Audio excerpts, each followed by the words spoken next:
Friends, ಎಲ್ಲರಿಗೂ ನಮಸ್ತೆ. ಹಾಗೆ ಟ್ಯಾರೋ ಲೈಫಿಗೆ ನಿಮ್ಮೆಲ್ಲರಿಗೂ ಸ್ವಾಗತ. ಸೊ ಯಾರೆಲ್ಲ ಫಸ್ಟ್ ಟೈಮ್ ಚಾನಲ್ನ ನೋಡ್ತಾ ಇದ್ದೀರಾ, ಚಾನಲ್ಗೆ ಸಬ್ಸ್ಕ್ರೈಬ್ ಆಗಿ ಹಾಗೆ ಬೆಲ್ಲೈಕನ್ನ ಪ್ರೆಸ್ ಮಾಡಿ. ಮತ್ತೆ ಯಾರೆಲ್ಲ ವಿಸಿಟರ್ಸ್ ಇದ್ದೀರಾ ನಿಮ್ಮೆಲ್ಲರಿಗೂ ಟ್ಯಾರೋ ಲೈಫಿಗೆ ಸ್ವಾಗತ.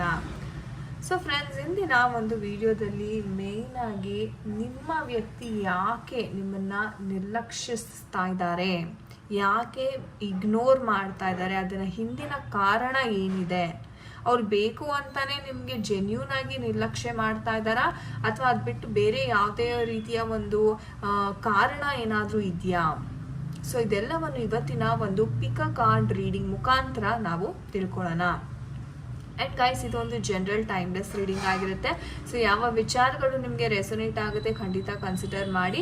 ಪರ್ಸ್ನಲ್ ರೀಡಿಂಗ್ ಬೇಕಾದಲ್ಲಿ ಸ್ಕ್ರೀನ್ ಮೇಲೆ ಕೊಟ್ಟಿರ್ತಕ್ಕಂಥ ನಂಬರ್ಗೆ ನೀವು ಕಾಂಟ್ಯಾಕ್ಟನ್ನು ಮಾಡ್ಬೋದು.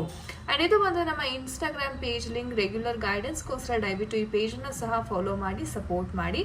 ಥ್ಯಾಂಕ್ ಯು ಸೋ ಮಚ್ ಅಂತ ಹೇಳ್ತಾ, ಸೊ ಗೈಸ್, ನಿಮ್ಮ ಮುಂದೆ ನೋಡ್ಬೋದು 2 ಕಾರ್ಡ್ ಪೈಲ್ಸ್ ಇದೆ. And we have this 2 stones, beautiful lapis lazuli and carnelian crystal ಸ್ಟೋನ್ಸ್ನ ನಾನು ಇಟ್ಟಿದ್ದೀನಿ ಇಲ್ಲಿ.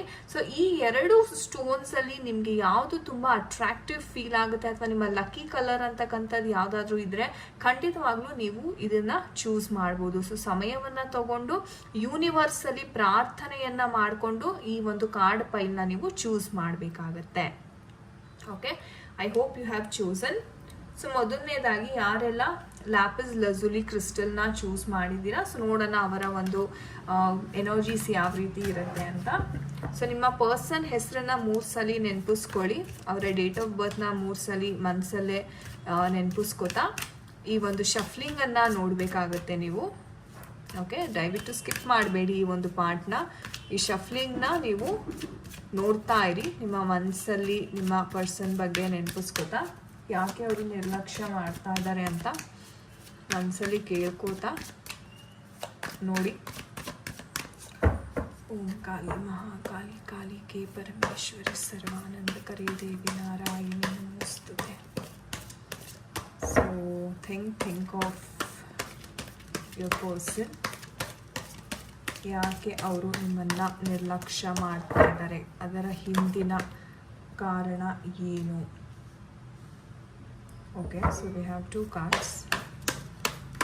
Okay, why is your person ignoring you? Okay, energies ಬರ್ತಾ ಇದೆ. Okay,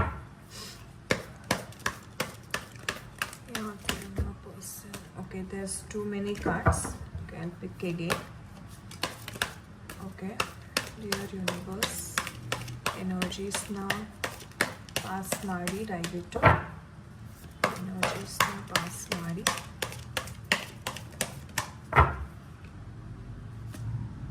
Okay, bottom of the deck we have the page of cups. energies ಬರ್ತಾ ಇದೆ. Okay, so guys, ಈ ಒಂದು ಎನರ್ಜೀಸ್ನ ನೋಡೋದಾದರೆ ಮೊದಲನೇದಾಗಿ ನಿಮ್ಮ ಪರ್ಸನ್ ಎಲ್ಲೋ ನಿರ್ಧಾರ ಮಾಡಲಿಕ್ಕೆ ತುಂಬ ಒದ್ದಾಡ್ತಾ ಇದ್ದಾರೆ ಅಂತ ಇಲ್ಲಿ ಎನರ್ಜೀಸ್ ಹೇಳ್ತಾ ಇದೆ. ಯಾರೋ ಅವರನ್ನು ತುಂಬ ಮಿಸ್ಲೀಡ್ ಮಾಡ್ತಾ ಇದ್ದಾರೆ. ಅಟ್ ದ ಸೇಮ್ ಟೈಮ್ ಅವ್ರಿಗೆ ನಿಮ್ಮ ಮೇಲೆ ಇಂಟ್ರೆಸ್ಟ್ ಇದ್ರೂ ಅವರು 100% ಅದನ್ನು ನಿಮ್ಮ ಮುಂದೆ ತೋರಿಸ್ಕೊಳ್ಳೋದಕ್ಕೆ ಆಗ್ತಾ ಇಲ್ಲ ಅಂತ ಹೇಳಬಹುದು. ಯಾಕೆ ಅವ್ರು ನಿಮ್ಮನ್ನು ನಿರ್ಲಕ್ಷ್ಯ ಮಾಡ್ತಾ ಇದ್ದಾರೆ ಅಂತಂದರೆ, ಇಲ್ಲಿ 2 ರೀತಿಯ ಒಂದು ಸಂದರ್ಭವನ್ನು ನಾನು ನೋಡ್ತಾ ಇದ್ದೀನಿ, ಸಿಚುವೇಶನ್ಸ್ ಅಂತಕ್ಕಂಥದ್ದು. ಮೊದಲನೇದಾಗಿ ಥರ್ಡ್ ಪರ್ಸನ್ ಯಾರೋ ನಿಮ್ಮ ಒಂದು ವ್ಯಕ್ತಿಯ ಲೈಫಲ್ಲಿ ಬಂದು ಅವರ ಬ್ರೈನ್ ವಾಶ್ ಅಂತಕ್ಕಂಥದ್ದು ಮಾಡ್ತಾ ಇದ್ದಾರೆ ಅಥವಾ ಅವರನ್ನ ತುಂಬ ಕಂಟ್ರೋಲಿಂಗಲ್ಲಿ ಇಟ್ಕೊಂಡಿದ್ದಾರೆ ಅಂತ ಇಲ್ಲಿ ತುಂಬ ಸ್ಪಷ್ಟವಾಗಿ ಕಾಣಿಸ್ತಾ ಇದೆ. ಆ್ಯಂಡ್ ನಿಮ್ಮ ಒಂದು ಪರ್ಸನ್ ಒಂದು ರೀತಿ ನಿಮ್ಮನ್ನು ಎಷ್ಟೇ ಆನೆಸ್ಟ್ ಆಗಿ ನಿಮ್ಮನ್ನು ಪ್ರೀತಿ ಮಾಡಿದ್ರೂ ಈ ಮಾಯ ಮಾಟುಗಳಿಂದ ಏನಿದೆ, ಇವ್ರು ಹೇಳ್ತಕ್ಕಂಥ ವಿಚಾರಗಳನ್ನು ಯಾಕೋ ತುಂಬ ಸೀರಿಯಸ್ ಆಗಿ ತಗೊಳ್ಳಿಕ್ಕೆ ಶುರು ಮಾಡಿದ್ದಾರೆ ಅಂತ ಇಲ್ಲಿ ಅನ್ನಿಸ್ತಾ ಇದೆ. ಆ್ಯಂಡ್ ಇವ್ರಿಗೇನಪ್ಪ ಅಂತಂದರೆ, ನಿಮ್ಮ ಪರ್ಸನ್ಗೆ ಒಂದು ರೀತಿ ಆಸೆ ಅಂತಕ್ಕಂಥದ್ದು ಜಾಸ್ತಿ. ಯಾರಾದರೂ ಏನಾದರೂ ಹೇಳಿದ್ರೆ ಅದಕ್ಕೆ ತುಂಬ ಬೇಗ ಅಟ್ರ್ಯಾಕ್ಟ್ ಆಗ್ತಕ್ಕಂಥ ಗುಣ ಸ್ವಭಾವ ಇರ್ತಕ್ಕಂಥದ್ದು.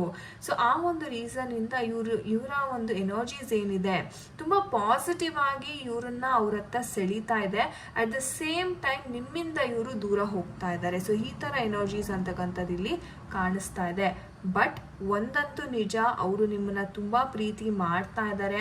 ಆ್ಯಂಡ್ ಇದು ಒಂದು ಸೋಲ್ಮೇಟ್ ಎನರ್ಜೀಸ್ನ ನಾವಿಲ್ಲಿ ನೋಡ್ತಾ ಇದ್ದೀವಿ. ಸೊ ನೀವು ಮೇಡ್ ಫಾರ್ ಈಚ್ ಅದರ್ ಅಂತಾನೆ ಹೇಳ್ಬೋದು.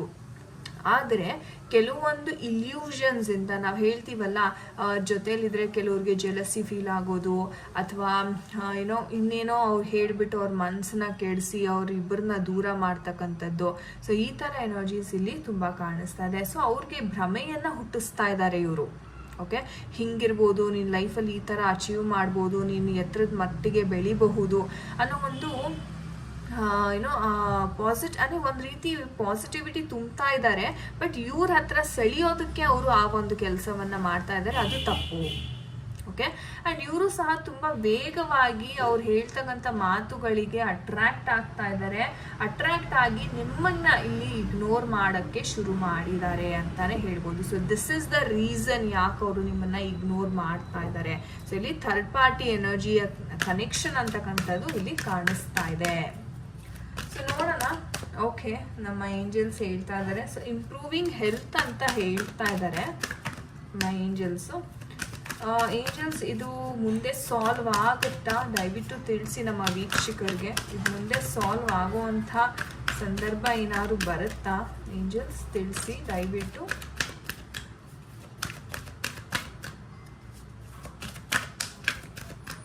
ಓಕೆ, ಲೆಟ್ ಮೀ ಪಿಕ್ ಅ ಕಾರ್ಡ್. ನೋ ಅಂತ ಏಂಜಲ್ಸ್ ಹೇಳ್ತಾ ಇದ್ದಾರೆ. ಪೀಸ್ಫುಲ್ ರೆಸಲ್ಯೂಷನ್ ಅಂತ ಹೇಳ್ತಾ ಇದ್ದಾರೆ. ಏಂಜಲ್ಸ್ ಹೇಳೋ ಪ್ರಕಾರ ಇವ್ರಿಗೆ ಇನ್ನೂ ಮೆಚಾರಿಟಿ ಅಂತಕ್ಕಂಥದ್ದು ಬರಬೇಕಾಗಿದೆ. ಸದ್ಯಕ್ಕಂತೂ ನಿಯರ್ ಫ್ಯೂಚರಲ್ಲಿ ಆ ಥರ ಯಾವುದೇ ಎನರ್ಜೀಸ್ ಅಂತಕ್ಕಂಥದ್ದು ಅಥವಾ ಮೇಜರ್ ಚೇಂಜಸ್ ಅಂತಕ್ಕಂಥದ್ದು ಬರದೇ ಇರಬಹುದು. ಆದರೆ ಫ್ಯೂಚರಲ್ಲಿ ಪೀಸ್ಫುಲ್ ರೆಸಲ್ಯೂಷನ್ ಅಂತಕ್ಕಂಥದ್ದು ಆಗ್ತಾ ಇದೆ. ಸೊ ಇದರ ಅರ್ಥ ಏನಪ್ಪಾ ಅಂತಂದರೆ, ನಿಧಾನಕ್ಕೆ ಇವರು ತಮ್ಮ ಒಂದು ತಪ್ಪಿನ ಅರಿವನ್ನ ಮಾಡ್ಕೋತಾರೆ. ಸೊ ನೀವೇನು, ನಿಮ್ಮ ಪ್ರೀತಿ ಏನೋ ಅರಿವಾಗ್ಲಿಕ್ಕೆ ಅವ್ರಿಗೆ ತುಂಬ ಸಮಯ ಅಂತಕ್ಕಂಥದ್ದು ತಗೊಳುತ್ತೆ ಅಂತ ಹೇಳ್ತಾ ಇದ್ದಾರೆ. ಸೊ ಹಾಗಾಗಿ ನಿಯರ್ ಫ್ಯೂಚರ್ ಒಂದು 3-4 ಮಂತ್ಸ್ ಒಳಗಡೆ ಅವರು ಬದಲಾಗದೆ ಇರ್ಬೋದು. ಬಟ್ ಫೈನಲಿ ಒಂದು 6-7 ತಿಂಗಳಲ್ಲಿ ಇವರು ಬದಲಾಗ್ತಾರೆ. ಪೀಸ್ಫುಲ್ ರೆಸಲ್ಯೂಷನ್ ಅಂತಕ್ಕಂಥದ್ದು ಆಗುತ್ತೆ ಅಂತ ಹೇಳ್ತಾ ಇದ್ದಾರೆ. It's a beautiful messages. So thank you angels ಅಂತ ಖಂಡಿತ ಕಮೆಂಟ್ ಸೆಕ್ಷನಲ್ಲಿ ತಿಳಿಸಿ. ಓಕೆ, ಸೊ ಇದಾಗಿತ್ತು ನಿಮ್ಮ ರೀಡಿಂಗ್. ಯಾರೆಲ್ಲ ಫಸ್ಟ್ ಫೈಲ್ನ ಚೂಸ್ ಮಾಡಿದ್ರಿ, ಸೊ ಯಾರೆಲ್ಲ ಈ ಒಂದು ಕಾರ್ನೇಲಿಯನ್ ಸ್ಟೋನನ್ನು ಚೂಸ್ ಮಾಡಿದ್ರಿ, ಸಾರಿ ಈ ಒಂದು ಕಾರ್ಡನ್ನು ಚೂಸ್ ಮಾಡಿದ್ದೀರಾ. ಸೊ ನೋಡೋಣ ನಿಮ್ಮ ಒಂದು ಪರ್ಸನ್ ಯಾಕೆ ನಿಮ್ಮನ್ನು ನಿರ್ಲಕ್ಷಿಸ್ತಾ ಇದ್ದಾರೆ. Think of your person. ಓಂ ಕಾಳಿ ಮಹಾಕಾಳಿ ಕಾಳಿಕೆ ಪರಮೇಶ್ವರಿ ಸರ್ವಾನಂದಕರಿ ದೇವಿ ನಾರಾಯಣಿ ನಮೋಸ್ತುತೆ. ಯಾಕೆ ನಿಮ್ಮ ಪರ್ಸನ್ ನಿರ್ಲಕ್ಷ್ಯ ಮಾಡ್ತಾ ಇದ್ದಾರೆ ನಿಮ್ಮನ್ನು, ಅದಕ್ಕೆ ಕಾರಣ ಏನು? Okay, we have couple of cards here. Okay okay and bottom of the deck ನೋಡೋದಾದ್ರೆ ನಮಗೆ ಹೈ ಪ್ರಿಸ್ಟರ್ಸ್ ಎನರ್ಜೀಸ್ ಬರ್ತಾ ಇದೆ. Okay, fine. ಸೊ ಗೈಸ್, ಈ ಒಂದು ಎನರ್ಜೀಸ್ನ ನೋಡೋದಾದ್ರೆ ಯಾರೆಲ್ಲ 2ನೇ ಅಥವಾ ಕಾರ್ನೇಲಿಯನ್ ಸ್ಟೋನನ್ನು ಚೂಸ್ ಮಾಡಿದ್ದೀರಾ, ಕರೆಂಟ್ಲಿ ಎನರ್ಜೀಸ್ ನಿಮ್ಮ ಪರ್ಸನ್ ನಿಮ್ಮ ಜೊತೆ ಯಾವುದೇ ವಿಚಾರದಲ್ಲಿನೂ, ನಿಮ್ಮ ಪ್ರೀತಿ ವಿಚಾರ ಆಗಿರ್ಬೋದು, ಕಮಿಟ್ಮೆಂಟ್ ಆಗಿರ್ಬೋದು, ಮ್ಯಾರೇಜ್ ಆಗಿರ್ಬೋದು, ಸೊ ಯಾವುದನ್ನು ಸರಿಯಾಗಿ ಕ್ಲಾರಿಟಿ ಕೊಡ್ತಾ ಇಲ್ಲ. ಅಂದರೆ ಫಸ್ಟ್ ಆಫ್ ಆಲ್ ಅವ್ರಿಗೆ ತುಂಬ ಗೊಂದಲ ಅಂತಕ್ಕಂಥದ್ದು ಇಲ್ಲಿ ಆಗ್ತಾ ಇದೆ ಅಂತ ಹೇಳ್ಬೋದು. ಸೊ ಯಾವುದನ್ನು ಹಂಚ್ಕೊಳ್ಳೋಕ್ಕೆ ನಿಮ್ಮ ವ್ಯಕ್ತಿ ರೆಡಿ ಇಲ್ಲ, ತುಂಬ ಮುಚ್ಚಿಡ್ತಾ ಇದ್ದಾರೆ. ಎಲ್ಲ ವಿಚಾರಗಳಲ್ಲಿಯೂ ನಿಮಗೆ ಒಂಥರ ಅರ್ಧಂಬರ್ಧ ಇನ್ಫಾರ್ಮೇಷನ್ ಕೊಡೋದು, ಅದು ನೀವು ತುಂಬ ಒತ್ತಾಯ ಮಾಡಿ ಕೇಳಿದ್ರೆ ಮಾತ್ರ, ಇಲ್ಲಾಂದರೆ ಅದನ್ನು ಕೊಡೋದಿಲ್ಲ ಅವರು. ಈ ಥರ ಎನರ್ಜೀಸ್ನ ನಾನು ನೋಡ್ತಾ ಇದ್ದೀನಿ. ಆ್ಯಂಡ್ ಹೇಳಬೇಕು ಅಂತಂದರೆ ಯಾಕೆ ನಿಮ್ಮ ವ್ಯಕ್ತಿ ಇಗ್ನೋರ್ ಮಾಡ್ತಿದ್ದಾರೆ ಅಂದರೆ, ಮೊದಲನೇದಾಗಿ ಅವ್ರಿಗೆ ಕೆಲಸದ ವಿಚಾರದಲ್ಲಿ, ಹಣಕಾಸಿನ ವಿಚಾರದಲ್ಲಿ ಬಹಳ ತೊಂದರೆ ಆಗ್ತಿದೆ ಅಂತ ಇಲ್ಲಿ ಕಾಣಿಸ್ತಾ ಇದೆ, ಅದೊಂದು. ಆ್ಯಂಡ್ ಫ್ಯಾಮಿಲಿ ವಿಚಾರ ಸಹ ಇವರ ತಲೆ ಮೇಲೇ ಇದೆ. ಇವರ ತಾಯಿ ಅಥವಾ ಇವರ ಒಂದು ಮಹಿಳೆಯ ಒಂದು ಎನರ್ಜಿ ಅಂತಕ್ಕಂಥದ್ದು ಸಹ ಇಲ್ಲಿ ಕಾಣಿಸ್ತಾ ಇದೆ. ಆ್ಯಂಡ್ ಅವ್ರಿಗೋಸ್ಕರ ಇದು ಬಂದ್ಬಿಟ್ಟು ಅವರ ತಾಯಿ ತಂಗಿ ಅಕ್ಕ ಈ ಥರ energies guys, not third person. So ಈ ಥರ ಎನರ್ಜೀಸ್ನ ನೋಡ್ತಾ ಇರೋದು ಅವರು ದೊಡ್ಡಮ್ಮ ಚಿಕ್ಕಮ್ಮ ಆಗಿರ್ಬೋದು, ಒಂದು ಮಹಿಳೆ ಒಟ್ಟಿನಲ್ಲಿ ಅವ್ರ ಫ್ಯಾಮಿಲಿಯಲ್ಲಿ ಇರ್ತಕ್ಕಂಥ ಮಹಿಳೆಗೋಸ್ಕರ ಈ ವ್ಯಕ್ತಿ ತುಂಬಾ ಕಷ್ಟಪಡ್ತಾ ಇದ್ದಾರೆ, ತುಂಬ ದುಡಿಯೋಕ್ಕೆ ಟ್ರೈ ಮಾಡ್ತಾ ಇದ್ದಾರೆ. ಎಷ್ಟೋ ಜನ ಇಲ್ಲಿ ಗೌರ್ಮೆಂಟ್ ಜಾಬ್ಗೆ ಸಹ ತುಂಬ ಟ್ರೈ ಮಾಡ್ತಾ ಇದ್ದೀರಾ ಅಂತ ಸಹ ಎನರ್ಜೀಸ್ ಬರ್ತಾ ಇದೆ. ಬಟ್ ಏನಪ್ಪ ಅಂದರೆ ನಿಮ್ಮ ಪರ್ಸನ್ ಬ್ಯಾಲೆನ್ಸ್ ಮಾಡಲಿಕ್ಕೆ ಟ್ರೈ ಮಾಡ್ತಾ ಇದ್ದಾರೆ. ಬಟ್ ಅವ್ರಿಗೇನಪ್ಪ ಅಂದರೆ ಇಲ್ಲ, ನಾನು ಫಸ್ಟ್ ಗುರಿಯನ್ನು ಸಾಧನೆ ಮಾಡಬೇಕು, ಹಣಕಾಸಿನ ವಿಚಾರದಲ್ಲಿ ನಾನು ಸ್ಟೇಬಲ್ ಆಗಬೇಕು, ನನ್ನ ಫ್ಯಾಮಿಲಿಯನ್ನು ನಾನು ಫಸ್ಟು ಚೆನ್ನಾಗಿ ನೋಡ್ಕೋಬೇಕು, ಆಮೇಲೆ ನಾನು ಮದುವೆ ಅಥವಾ ಬೇರೆ ವಿಚಾರಗಳಲ್ಲಿ ನಾನು ಫೋಕಸ್ ಮಾಡಲಿಕ್ಕೆ ಸಾಧ್ಯ. ಸದ್ಯಕ್ಕಂತೂ ನಾನು ಯಾವುದೇ ಒಂದು ವಿಚಾರದಲ್ಲಿನೂ ನಾನು ತಲೆ ಹಾಕ್ಲಿಕ್ಕೆ ಹೋಗಲ್ಲ, ನಾನು ಜಸ್ಟ್ ನನ್ನ ಕರಿಯರ್ ಮೇಲೆ ಮಾತ್ರ ನಾನು ಫೋಕಸ್ ಮಾಡ್ತೀನಿ, ಅದೊಂದೇ ನನ್ನ ಗುರಿ ಅಂತ ಒಂದು ರೀತಿ ಕೂತಿದ್ದಾರೆ ಅಂತಾನೆ ಹೇಳಬಹುದು. ಸೊ ಬ್ಯಾಲೆನ್ಸ್ ಅಂತಕ್ಕಂಥದ್ದು ಮಾಡ್ತಾ ಇದ್ದಾರೆ. ಹಣಕಾಸಿನ ವಿಚಾರದಲ್ಲಿ ಸ್ವಲ್ಪ ಸುಧಾರಣೆ ಅಂತಕ್ಕಂಥದ್ದು ಬರಬೇಕಾಗಿದೆ. ಬಟ್ ಇದು ಆಗುತ್ತಾ ಮೇಡಮ್ ಅಂತ ಕೇಳಿದ್ರೆ ಖಂಡಿತ ಅವ್ರಿಗೆ ಗೌರ್ಮೆಂಟ್ ಜಾಬ್ ಆಗುವಂಥ ಎಲ್ಲ ಸಾಧ್ಯತೆ ಇದೆ. ಒಂದು ವೇಳೆ ಗೌರ್ಮೆಂಟ್ ಜಾಬ್ ಅಲ್ಲದೆ ಇದ್ರೂ ಏನೋ ಒಂದು ರೆಕಮೆಂಡೇಶನಲ್ಲಂತೂ ಇವ್ರಿಗೆ ಜಾಬ್ ಅಂತೂ ಸಿಗ್ತಾ ಇದೆ. ಹಣಕಾಸಿನ ವಿಚಾರದಲ್ಲಿ ಸುಧಾರಣೆ ಅಂತಕ್ಕಂಥದ್ದು ನಿಯರ್ ಫ್ಯೂಚರಲ್ಲಿ ಬರ್ತಾ ಇದೆ. ಸೊ ಆ ಒಂದು ಕಾರಣದಿಂದ ಅವ್ರು ನಿಮ್ಮನ್ನ ನಿರ್ಲಕ್ಷ್ಯ ಮಾಡ್ತಾ ಇದ್ದಾರೆ, which is a genuine reason. ಅಂದರೆ ಒಂದು ನಿಜವಾದ ರೀಸನ್ ಇಂದಾನೆ ಅವರು ನಿಮ್ಮನ್ನ ಇಗ್ನೋರ್ ಮಾಡ್ತಾ ಇದ್ದಾರೆ ಅಂತ ಹೇಳ್ಬೋದು. ಸೊ ನೋಡೋಣ ನಮ್ಮ ಏಂಜಲ್ಸ್ ಕಡೆಯಿಂದ. ಓಕೆ, ದೇರ್ ಸಮಥಿಂಗ್ ಬೆಟರ್ ಅಂತ ಹೇಳ್ತಾ ಇದ್ದಾರೆ angels. Okay, so perfect timing ಅಂತಾನು ಹೇಳ್ತಾ ಇದ್ದಾರೆ, which is good. Okay, and wait ಮಾಡಿ ಅಂತ ಹೇಳ್ತಾ ಇದ್ದಾರೆ. So it's a beautiful message. So angels ಹೇಳೋ ಪ್ರಕಾರ ನೀವೇನು ಅಂದ್ಕೊಂಡಿದ್ರೆ ಅದು 2ರಷ್ಟು ನಿಮ್ಮದು ಸಿಗ್ತಾ ಇದೆ ಈ ಒಂದು ವ್ಯಕ್ತಿಯಿಂದ. ಬಟ್ ಪರ್ಫೆಕ್ಟ್ ಟೈಮಿಂಗ್ ಅಂತಕ್ಕಂಥದ್ದು ಬರಬೇಕು. ಆ ಟೈಮಿಂಗೋಸ್ಕರ ವೆಯ್ಟ್ ಮಾಡಿ ಅಂತಕ್ಕಂಥದ್ದು ತುಂಬ ಸ್ಪಷ್ಟ. ಅಂದರೆ ಅವರ ಒಂದು ಟೈಮ್ ಅಂತಕ್ಕಂಥದ್ದು ಇನ್ನೂ ಬಂದಿಲ್ಲ. ನಾನೇನು ಇವರು ಫ್ಯಾಮಿಲಿ ವೈಸ್ ಸಫರ್ ಮಾಡ್ತಿದ್ದಾರೆ, ಇದಕ್ಕೆ ಒಂದು ಸರಿಯಾದ ಸಮಯ ಅಂತಕ್ಕಂಥದ್ದು ಬಂದ ನಂತರವೇ ಇವ್ರಿಗೆ ಒಳ್ಳೇದಾಗೋದು ಅಲ್ವಾ, ಒಂದು ಡಿವೈನ್ ಟೈಮಿಂಗ್. ಅದಕ್ಕೆ ನೋಡಿ ಏಂಜಲ್ಸ್ ತುಂಬ ಕರೆಕ್ಟಾಗಿ ಹೇಳ್ತಾ ಇದ್ದಾರೆ, ಪರ್ಫೆಕ್ಟ್ ಟೈಮಿಂಗ್ ಅಂತಕ್ಕಂಥದ್ದು ಬರಬೇಕು, ಅದಕ್ಕೆ ವೆಯ್ಟ್ ಮಾಡಿ ಅಂತಾನು ಏಂಜಲ್ಸ್ ಹೇಳ್ತಾ ಇದ್ದಾರೆ. ಸೊ ಹಾಗಾಗಿ ತಲೆ ಕೆಡಿಸ್ಕೋಬೇಡಿ, ವೆಯ್ಟ್ ಮಾಡಿ. ನೀವೇನು ಈ ವ್ಯಕ್ತಿಯಿಂದ ಎಕ್ಸ್ಪೆಕ್ಟ್ ಮಾಡ್ತಾ ಇದ್ರೆ ಅದರ 2ರಷ್ಟು ಪ್ರೀತಿ ಅಂತಕ್ಕಂಥದ್ದು ನಿಮಗೆ ಸಿಗ್ತಾ ಇದೆ ಮುಂದೆ ಲೈಫಲ್ಲಿ ಅಂತ ಹೇಳ್ಬೋದು. ಸೊ ನಿಜವಾಗ್ಲೂ ತುಂಬಾ ಅದ್ಭುತವಾದ messages. So thank you universe ಅಂತ ಖಂಡಿತ ಕಮೆಂಟ್ ಸೆಕ್ಷನಲ್ಲಿ ತಿಳಿಸಿ. ಓಕೆ, ಸೊ ಗಾಯ್ಸ್, ಇದಾಗಿತ್ತು ಇವತ್ತಿನ ಒಂದು ರೀಡಿಂಗ್. ಐ ಹೋಪ್ ನಿಮಗೆ ಇದು ಇಷ್ಟ ಆಗಿದೆ ಅನ್ಕೋತೀನಿ. ಯಾರ ಜೊತೆ ಎಲ್ಲ ರೆಸೊನೇಟ್ ಆಯಿತು ಖಂಡಿತ ಕಮೆಂಟ್ ಸೆಕ್ಷನಲ್ಲಿ ತಿಳಿಸಿ. ನಿಮಗೆ ಪರ್ಸ್ನಲ್ ಅಥವಾ ಟ್ಯಾರೋ ಕಲಿಬೇಕು ಅನ್ನೋ ಆಸಕ್ತಿ ಇದ್ದರೆ ದಯವಿಟ್ಟು ನಮ್ಮನ್ನು ಕಾಂಟ್ಯಾಕ್ಟ್ ಮಾಡಿ ಅಂತ ಹೇಳ್ತಾ, thank you so much for watching this video guys. ನಾನು ನಿಮಗೆ ಸಿಗ್ತೀನಿ ಮುಂದಿನ ವಿಡಿಯೋದಲ್ಲಿ. ನಮಸ್ತೆ, ಹರೇ ಕೃಷ್ಣ.